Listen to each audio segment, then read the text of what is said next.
Hi అండి, welcome back to Sravanthi fashions. చూడండి చేపల కూర ఎంత గ్రేవీగా ఉంచిందో. ఇలా రావాలంటే మీకు ఒక మంచి టిప్ చెప్తాను.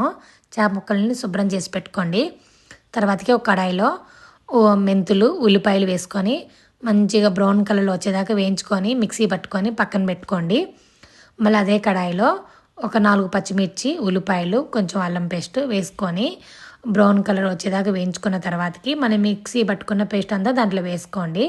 అది కూడా బాగా వేగిన తర్వాతకి ఒక 4 టేబుల్ స్పూన్ కారము, పసుపు, సాల్ట్ టేస్ట్కి తగ్గట్టుగా వేసుకోండి. బాగా కలబెట్టుకొని బ్రౌన్ కలర్ వచ్చేదాకా వేయించుకొని దాంట్లో చింతపండు పులుసు వేసుకోండి. ఇది బాగా కొంచెం ఉడికిన తర్వాతకి కొంచెం అంత గరం మసాలా వేసుకోండి. ఇంకా అంతే, ఏమీ వేసుకొని అవసరం లేదు. చాలా అంటే చాలా టేస్టీగా ఉంటుందన్నమాట. ఓకేనా. తర్వాతకి ఇదంతా కొంచెం ఉడికిన తర్వాతకి అప్పుడు మనం దగ్గరున్న చేప ముక్కలన్నిటినీ దాంట్లో వేసుకొని పెట్టుకోండి. దీంట్లో వాటర్ అనేది ఇంక పోయొద్దు, ఎందుకంటే వాటర్ ఉడికితే చేపలు ఉడుకుతాయి కదా, ఆ వాటర్ మనకు సరిపోతుంది కాబట్టి సరిపోతుంది. ఓకేనా. తర్వాతకి ఈ చేపలన్నిటిని కొంచెం బాగా ఒక లో ఫ్లేమ్లోనే ఒక 20 మినిట్స్ కానీ ఒక 15 మినిట్స్ అలా కుక్ చేసుకోండి. చాలా అంటే చాలా టేస్టీగా ఉంటుంది. ఓకేనా.